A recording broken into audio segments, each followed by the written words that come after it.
దాసరి రాము తెలంగాణ కాపు joint action committee దక్షిణ భారతదేశ convener. మన అమెరిగడ్డ ప్రాంతంతో మంచి అనుబంధం ఉంది నాకు మొదటి నుంచి కూడా. ఇక్కడ పేద విద్యార్థుల స్కాలర్షిప్ ప్రోగ్రామ్స్ కానివ్వండి రెగ్యులర్గా వస్తుంటాం. అట్లాగే మండల బుద్ధప్రసాద్ గారితో ఎన్నో సంవత్సరాల సాంగత్యం ఉంది. మేము 5 రాష్ట్రాలు చూస్తాం వలన పక్క రాష్ట్రాలకు వెళ్ళినా కూడా బుద్ధప్రసాద్ గారి పేరు చెప్తారు. ఎందుకంటే అక్కడ తెలుగు వాళ్ళు ఉంటారు తమిళనాడు కర్ణాటక ప్రాంతాల్లో. బుద్ధప్రసాద్ గారి పేరు అడుగుతారు. వారు తెలుగు భాష దాని మీద గట్టిగా ఎఫర్ట్స్ పెడుతుంటారండి. సీనియర్ మోస్ట్ నాయకుడు. ఈ రోజున అవనిగడ్డ రావటం, ఇక్కడున్న ఇది రాబోయే ఎలక్షన్ దృష్టిలో ఎస్సీ ఎస్టీ బీసీ మైనార్టీ కాపు పెద్దలందరూ కూడా నాయకులందరూ కూడా ఒక ఆత్మీయ సమావేశాన్ని కలిసాం. అందరం కూడా అందరినీ కోరుతుంది ఒకటి, మన అవనిగడ్డ నియోజకవర్గం అట్లాగే మన బందరు ఎంపీ సెగ్మెంట్ లో ఉన్న కాపు బీసీ ఎస్టీ మైనార్టీ పేద వర్గాలు, అణిచివేయబడ్డ వర్గాలు, అణగారిన వర్గాలు, అధికారానికి దూరంగా ఉన్న వర్గాలు అందరినీ కోరుతుంది ఒకటే. ఈ రోజున బుద్ధప్రసాద్ గారు మండల బుద్ధప్రసాద్ గారు జనసేన పార్టీ తరఫున కంటెస్ట్ చేస్తున్నారు. ఈ జనసేన పార్టీ బాగా డబ్బు ఎక్కువయ్యి అధికారం కోసం డబ్బుల కోసం పెట్టిన పార్టీ కాదు. పేద కులాల నుంచి వచ్చిన పార్టీ, మల్లాడి పేద కులాల నుంచి పేద వర్గాలకి రాజ్యాధికారం తీసుకురావాలని ఒక బలమైన ప్రయత్నంతో వచ్చిన పార్టీ. పవన్ కళ్యాణ్ గారు బలమైన ప్రయత్నం చేస్తున్నారు. డబ్బులు ఉన్నా లేకపోయినా, గెలిచినా ఓడిపోయినా. ఒకప్పుడు ప్రజారాజ్యంలో ద్వారా కూడా ప్రయత్నం చేశారు. ఆ రోజు ప్రజారాజ్యంలో కూడా 110 స్థానాలు బీసీలకు ఇవ్వడం జరిగింది. భారతదేశ చరిత్రలో ఏ రాష్ట్రంలో కూడా బీసీలు పరిపాలన చేసే రాష్ట్రాలు కూడా అన్ని స్థానాలు ఇవ్వరా. రిజర్వేషన్ లేని చోట ఎస్సీలకు ఇచ్చారు.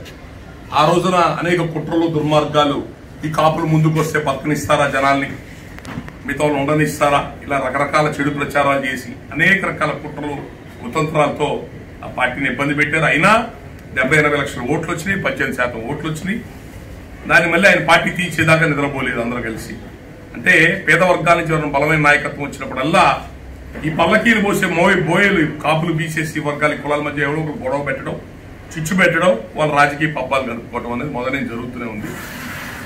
మేము మనందరినీ కోరుతుంది ఒకటే, ఒక పెద్ద ఆశయం, పేద వర్గాలకు అధికారం అందాలా అనే ఒక పెద్ద ఆశయంతో జనసేన పార్టీ ఒక బలమైన ప్రయత్నంగా ముందుకెళ్తుంది. ఆ పార్టీ తరఫున అభ్యర్థులుగా ఇక్కడ ఎమ్మెల్యే అభ్యర్థిగా అవనిగడ్డకి మండల బుద్ధప్రసాద్ గారు ఉన్నారు. బందర్ ఎంపీ సెగ్మెంట్ అభ్యర్థిగా బాలశౌరి గారు ఉన్నారు. మన పవన్ కళ్యాణ్ గారు ప్రస్తుతం రాష్ట్రంలో ఉన్న పరిస్థితులు దృష్టిలో పెట్టుకుని రాష్ట్రం అంతా ఆగమల్లరైపోయింది, అరాచకమైంది, వనరులు లేవు, ప్రభుత్వ జీతాలు ఇవ్వడానికి ఒక నెల జీతాలు కూడా డబ్బులు లేవు. ఒక్కరోజు ప్రభుత్వ యంత్రాంగం నడవాలన్నా కూడా అప్పులు చేయాల్సిన పరిస్థితి ఉంది. కాబట్టి కేంద్రం యొక్క సహకారం తీసుకోవాలా. కేంద్ర సహకారం లేకుండా ఏ పని చేయలేమని చెప్పని బీజేపీ పార్టీని కలుపుకోవటం, ఓట్లు చేరటం వల్ల మళ్లీ ఎక్కడ జగన్మోహన్ రెడ్డి గారికి అవకాశాలు ఉంటాయని చెప్పని అన్ని టీడీపీ, బీజేపీ, జనసేన ముగ్గురుగా ఒక కూటమిగా ఏర్పడి దాంట్లో పవన్ కళ్యాణ్ గారు బలమైన బాధ్యత తీసుకున్నారు. ఎందుకంటే రాష్ట్రం బాగుండాలి, రాష్ట్రం ముందుకెళ్లాలా, మంచి దాంతో అభివృద్ధిలోకి వెళ్లాలా. తెలంగాణ నుంచి విడిపోయి వచ్చాక అటు తమిళనాడు నుంచి విడిపోయి చెన్నైని వదులుకున్నాం, తెలంగాణ నుంచి విడిపోయి హైదరాబాద్ వదులుకున్నాం, లోటు బడ్జెట్ రాష్ట్రంగా బయటకు వచ్చాము. ఈరోజు రాజధాని ఎక్కడుందో తెలియదు. కేంద్రం ఇచ్చిన డబ్బులు 10,000 కోట్లు తీసుకెళ్లి బూడిదలో పోసి పన్నీరులా చేశారు. ఇప్పుడు రాజధాని విశాఖపట్నం అంటున్నారు. ఎవరికి వాళ్ళు అధికార దాహంతో ఈ రాష్ట్రాన్ని కుక్కల నుంచి రిస్త్రాగా మారుస్తున్నారు. ఈ రాష్ట్రాన్ని గాడిలో పెట్టుకోవాలని చెప్పిన ఒక బలమైన ప్రయత్నంగా కూటమిగా ఈ రోజున 3 పార్టీలు కలిసి ముందుకెళ్తున్నాయి. ప్రజలందరినీ కోరుతుంది ఒకటే, ఈ పేద కులాల నుంచి వచ్చిన పార్టీని ఆదరించండి. పవన్ కళ్యాణ్ గారి ఆశయాలకి మీరు అందరూ అండగా నిలబండి. అట్టడుగు పేద వర్గాల రాజ్యాధికార సాధనల విషయంలో అందరూ కలిసి పనిచేసుకుందాం. నిత్యావసర ధరకులు తారాస్థాయికి ఎక్కడికి వెళ్ళిపోయినాయి. సామాన్యుడు బతకలేని స్థితి, కరెంటు బిల్లులు కట్టలేని పరిస్థితిలో ఉన్నాం. ఇసుక దొరకదు. మన ఇసుక హైదరాబాద్ లో దొరుకుతుంది 75,000 లారీ, మన ఇసుక చెన్నైలో దొరికింది ₹1,00,000 లారీ. ఇక్కడ దొరకదు. ఇసుక అయిపోవటం వల్ల 20 రంగాలు అయిపోయినాయి. ఇప్పుడు అమ్మే లిక్కరు ఏ రాష్ట్రాలు అమ్మరు, పర్మిషన్ లేవు. ఇక్కడ అమ్ముతారు, అది 2 రెట్లు 3 రెట్లు రేటు పెట్టి అమ్ముతారు.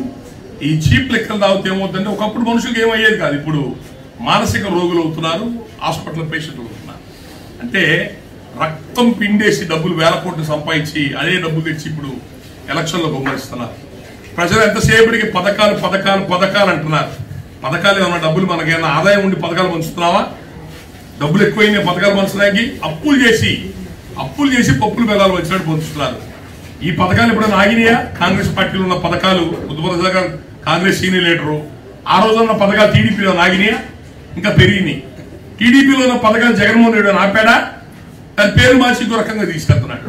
ఇప్పుడు రేపు ఏ పథకాలు రేపు ఏ ప్రభుత్వం వచ్చినా కంటిన్యూ అవుతాయి. పథకాలు చూడబాకండి దయచేసి, మీరు ఎవరు కూడా పథకాలు చూడొద్దండి. ఎవరు కూడా పరిపాలన చూడండి. పరిపాలన సవ్యం ఉందా, అందరిని కలుపుకొని వెళ్తున్నారా లేదా, నిజాయితీ పరిపాలన జరుగుతుందా లేదా, అభివృద్ధి జరుగుతుందా లేదా, ఇండస్ట్రీస్ వస్తున్నాయా లేవా, ఉద్యోగాలు వస్తున్నాయా లేవా, ఇది చూసుకోండి. రాష్ట్రంలో డిగ్రీ చదివిన పిల్లలకి ఎవరికైనా ఇక్కడ ఉద్యోగాలు ఉన్నాయా? హైదరాబాద్కు, బెంగళూరుకు, చెన్నైకి పోతున్నాం. మనకు ఆలోచిస్తున్నావా? కేసులు ఉన్నాయా అంటే కేసులు లేనిది ఎవరి మీద, అవినీతి లేనిది ఎక్కడ?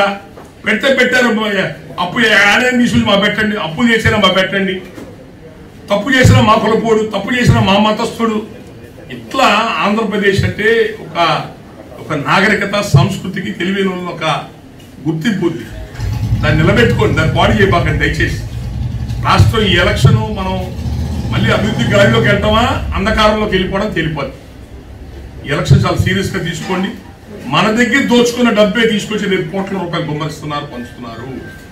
ఈ డబ్బులు ప్రలోభాలకు లొంగద్దు. మనకి స్వతంత్రం ఇచ్చి, ప్రజాస్వామ్యం ఇచ్చి, ఓటొక్కి ఇచ్చింది, 5 ఏళ్ళకి ఒకసారి ఓటొక్కి ఇచ్చింది. ఓట్లు అమ్ముకోవడానికి కాదు, మంచి వ్యక్తులకు ఓటు వేయించుకొని గెలిపించుకొని మన ప్రభుత్వం, మన వ్యవస్థల్ని బాగు చేసుకోవడానికి, మన అభివృద్ధి చెందడానికి ఈ ఓటొక్కి ఇచ్చారు. దాన్ని సద్వినియోగం చేసుకోండి.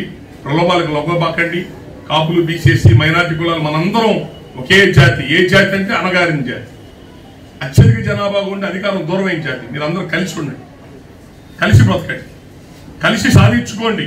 అతిపెద్ద జాతి కూడా కాపుల్ని వాడుకోండి. 20% పైన జనాభా ఉన్న కాపుల్ని వాడుకోండి. మిమ్మల్ని బీసీఎస్సీ కులాల్ని మా భుజస్కంధాల మీద ఎక్కించుకొని మిమ్మల్ని ముందుకు తీసుకెళ్తాం. మేము రాజ్యాధికార స్థానంలో అందరం కలిసి పనిచేద్దాం. రేపు ఎలక్షన్ లో సోమవారం ఎలక్షన్ వచ్చింది, సోమవారం సెలవు వచ్చింది, శని ఆదివారాలు కలిసి వస్తాయి. 3 రోజులు సెలవులు వచ్చినాయి. తిరుపతి కొండకెళ్దామా, పిల్లలకి ఎండాకాలం సెలవులు ఇచ్చారు, తీర్థయాత్ర పోదాం, పిక్నిక్లు పోదామా, చేయబాకండి. ఓటు హక్కు వినియోగించుకునే వ్యక్తి వాడు చచ్చిపోయినతో సమానం. మీ ఓట్లు ఉన్నాయి లేవు చూసుకోండి. రేపు రాష్ట్రంలో ఎక్కడ జరగదు దుర్మార్గ ఎలక్షన్, దౌర్జన్య ఎలక్షన్, డబ్బుతో కూడిన ఎలక్షన్ జరగబోతుంది. పెట్టాపురంలో ఆయన ఓడించాలని బరి తెగించారు, 100 కోట్ల డబ్బు తీసుకొచ్చి. దయచేసి అది గ్రహించండి. అధికారమే పరమావధిగా పోతున్నారు. ఇది కరెక్ట్ కాదు. ఒకప్పుడు రాజకీయాలు ఇట్లా లేవు. ఇదే బుద్ధప్రసాద్ గారు 30-40 సంవత్సరాల నుంచి రాజకీయాల్లో ఉన్నారు. ఈ కోట్ల రూపాయల డబ్బు తెలుసా ఆయనకి? ఆయన దగ్గర ఉన్నాయా?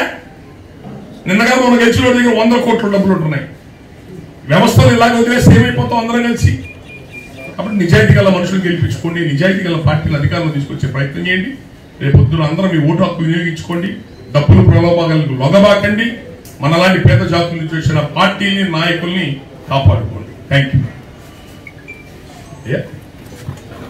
పద్మనాభరెడ్డి గారి పరిస్థితి జనసేన పార్టీ తరఫున అవనగడ్డ నియోజకవర్గంలో నిలబడ్డ మండల బుద్ధప్రసాద్ గారికి, అట్లాగే జనసేన పార్టీ తరఫున మచిలీపట్నం బందరు ఎంపీ సెగ్మెంట్ లో ఎంపీగా నిలబడ్డ వల్లభనేని బాలశౌరి గారికి మీ అందరి యొక్క అమూల్యమైన ఓటు వేయాలని కోరుకుంటున్నాను. గాజు గ్లాస్ గుర్తుకేసి ఈ ఎంపీ ఎమ్మెల్యే అభ్యర్థులు గెలిపించాలని కోరుకుంటున్నాను. ముఖ్యంగా ఓటింగ్కి వెళ్ళినప్పుడు దయచేసి ముందుగానే అన్ని వివరాలు తెలుసుకోండి. ఆ ఈవీఎం మిషన్స్ లో మొదటి మిషన్ ఎంపీ ఓటుకుంటుంది. ఎంపీ ఓట్లో జాగ్రత్త చూసుకోండి, గాజు గ్లాసు. అట్లాగే రెండో ఓటు వచ్చేటప్పటికి ఎమ్మెల్యే ఓటు దాంట్లో గాజు గ్లాస్ చూసుకొని మీ యొక్క అమూల్యమైన ఓటు వేయండి. బాలశౌరి గారు మంచి రాజకీయ అనుభవం కలిగిన వ్యక్తి. గతంలో తెనాలి ఎంపీగా ఉన్నప్పుడు కూడా మీ అవనగడ్డ ప్రాంతంతో అనుబంధం ఉంది. ఢిల్లీలో మంచి పట్టున్న మనిషి కాబట్టి, సీనియర్ మోస్ట్ కాబట్టి ఆయన ఖచ్చితంగా ఎంపీగా ఆయన వల్ల ఈ ప్రాంతాలకు అనేక సేవా కార్యక్రమాలు జరగవచ్చు, అభివృద్ధి జరిగే అవకాశం ఉంటుంది. కాబట్టి ఈ ఇద్దరు అభ్యర్థులకి మీరు అండగా ఉండాలని చెప్పని కాపు, బీసీఎస్సీ, మైనార్టీ, పేద వర్గాలందరూ కూడా కోరుతున్నారు. రామం గారు ఆవేశపరుడే కానీ తప్పుడు మనిషి కాదు. ఆయన తప్పుడు మార్గంలో వాడుకుంటారు. అయితే ఆయన గురించి ప్రస్తావన ఎందుకు ఎక్కువ తేవద్దంటున్నా అంటే ఆయన రాజకీయ నాయకుడు, కులం నాయకుడు కాదు. నేను 20 సంవత్సరాల నుంచి కులం యాక్టివిటీలో ఉన్నా. ఏ రాజకీయం ఏ పదవిలో లేదు ఇప్పుడు ఈ రోజు కూడా. పేద కులాలతో కలిసిపోయి ప్రజారాజ్యంతో సమసమాజం కోసం పనిచేశాను తప్ప జనసేన వస్తే పనిచేశాను, బహుజన సమాజ్వాదీ పార్టీతో పనిచేశాను. బీజేపీ పార్టీ మీ పేద కులాలకు అవకాశాలు ఇస్తాను బీజేపీ పార్టీ సహకరించారు. మేము ఎప్పుడు ఏ ఎమ్మెల్యే టికెట్ కోసం అడగడం, నామినేషన్ కోసం అడగడం చేయలేము ఎప్పుడు కూడా. కుల సంఘాల్లో ఉన్న వాళ్ళు రాజకీయ పదవుల్లో ఉండకూడదు. రాజకీయ పదవుల్లో ఉంటే ఆ జాతికి మేలు చేసుకోలేదు. ఆర్ కృష్ణ గారి పోస్ట్ ఇచ్చారు, తీసుకుని రాజ్యసభ, ఇంకేం అడుగుతాడు వాళ్ళ జాతికి? పెద్ద పెద్ద పదవులు తీసుకుంటుంది, ఏం అడుగుతారు పార్టీ ప్రభుత్వాలని?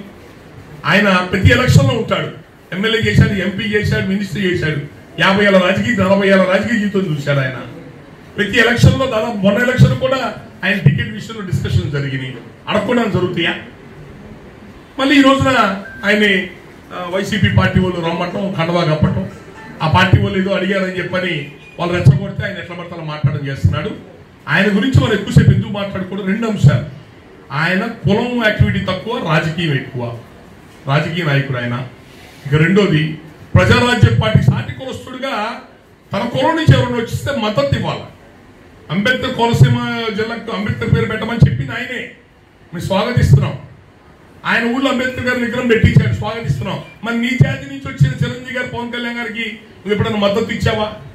ప్రజారాజ్యం పార్టీ పెడితే ఇదే రాజశేఖర రెడ్డి దగ్గర చేరి పిఠాపురంలో నిలబడి ప్రజారాజ్యాన్ని చుట్టుపక్కల నియోజకవర్గాలన్నీ తిరిగి తిట్టాడు, ఓట్లు అయిద్దన్నాడు.